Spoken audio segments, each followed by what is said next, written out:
Bismillahirrahmanirrahim. Assalamualaikum warahmatullahi wabarakatuh.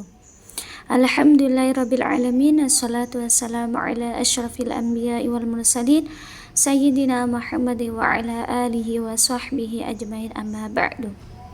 Perkenalkan, nama saya Masyarafah, Prodi Ilmu Al-Quran dan Tafsir semester 4.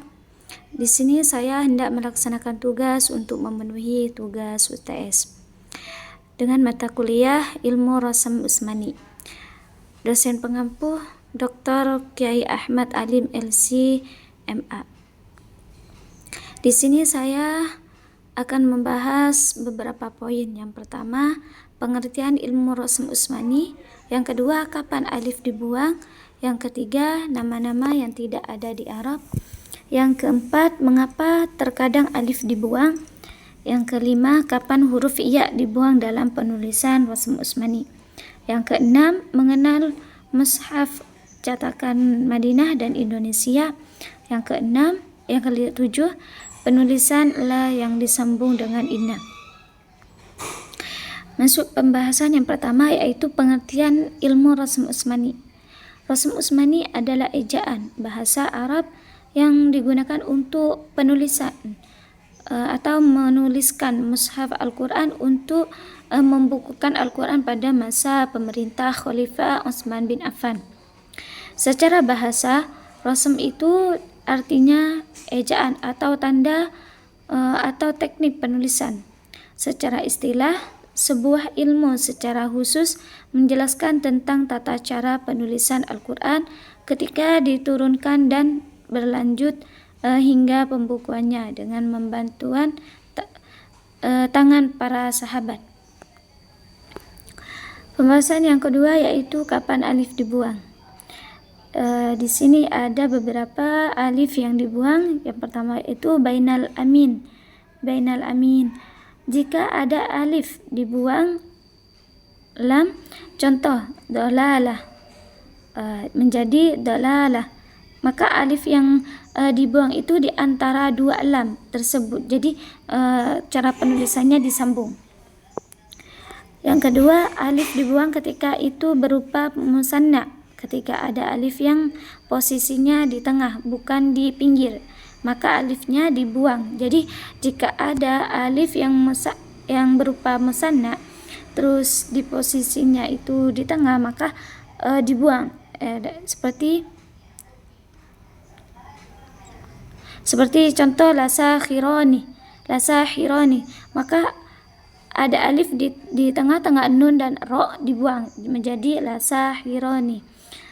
Yang ketiga yaitu ketika alif itu berupa domirna yang ada di tengah, maka alifnya dibuang. Contohnya wa'allamanahu menjadi wa'allamanahu. Jadi alif di antara nun dan ha itu dibuang. Pembahasan yang ketiga yaitu nama-nama yang tidak ada di Arab.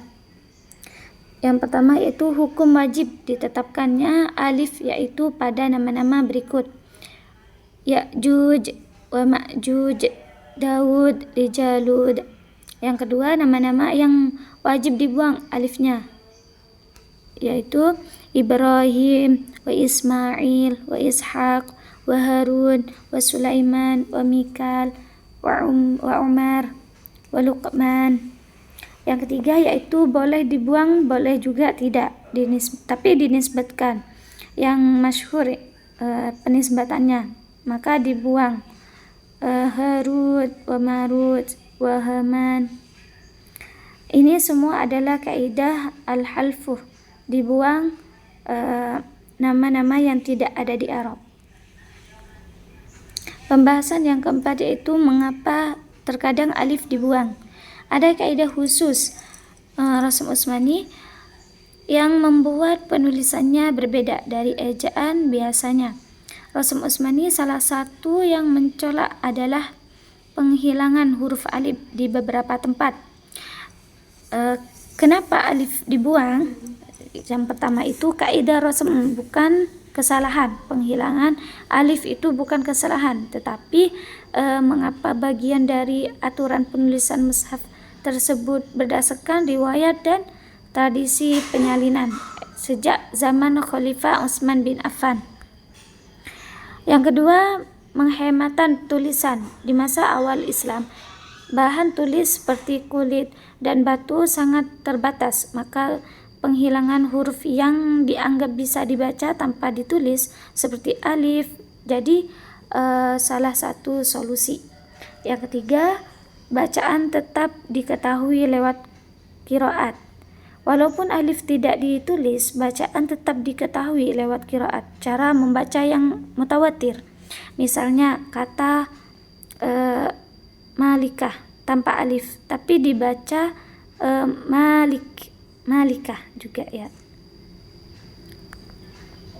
Pembahasan yang kelima yaitu kapan huruf ya dibuang dalam penulisan Rasam Utsmani.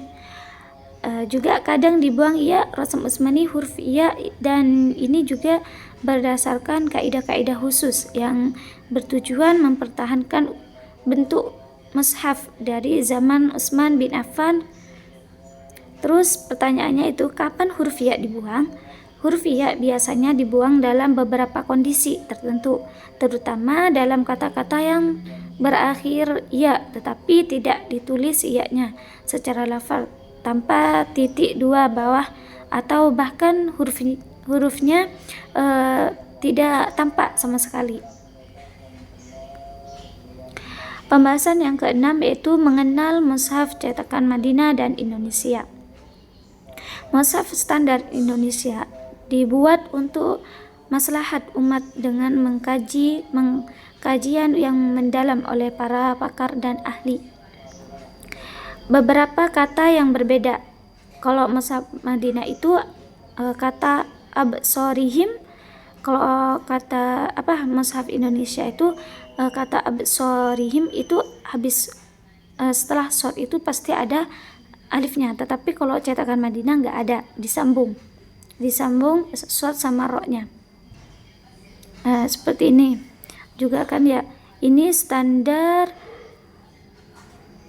Indonesia dan mushaf Madinah seperti walillahi. Ini perbedaannya ya, cara baca mushaf standar Indonesia dengan standar Madinah.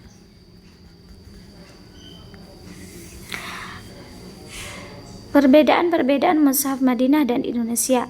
Mushaf standar Indonesia banyak mengikuti rasam riwayat Ad-Dani. Pada lafal Ar-Raki'in ditulis menggunakan alif. Hal ini berbeda dengan Ad-Dani dan Abu Daud. Dibuat untuk menghindari kesalahan membaca Al-Quran pada orang-orang ajam dan telah melalui pengkajian dan penelitian. Mushaf standar Madinah banyak mengikuti rasam riwayat Abu Daud. Lafal Ar-Raki'ina ditulis dengan membuang alif. Beberapa kata juga memiliki persamaan antara mushaf standar Indonesia dan Madinah. Yang ketujuh yaitu pembahasan tentang penulisan la yang disambung dengan anna. Yang pertama yaitu la ketika bertemu dengan inna yang disebut dengan inna syartiyah, maka penulisannya diwasalkan atau digabungkan. Contoh, in bertemu la ditulis menjadi illa, maka nunnya tidak ditulis lagi, jadi nunnya dibuang, jadi illa, penulisannya seperti ini ya. Yang kedua, la ketika bertemu sama anna musyadariyah, maka penulisannya sama seperti yang pertama. Contohnya anna ketika bertemu la jadi ditulis jadi alla.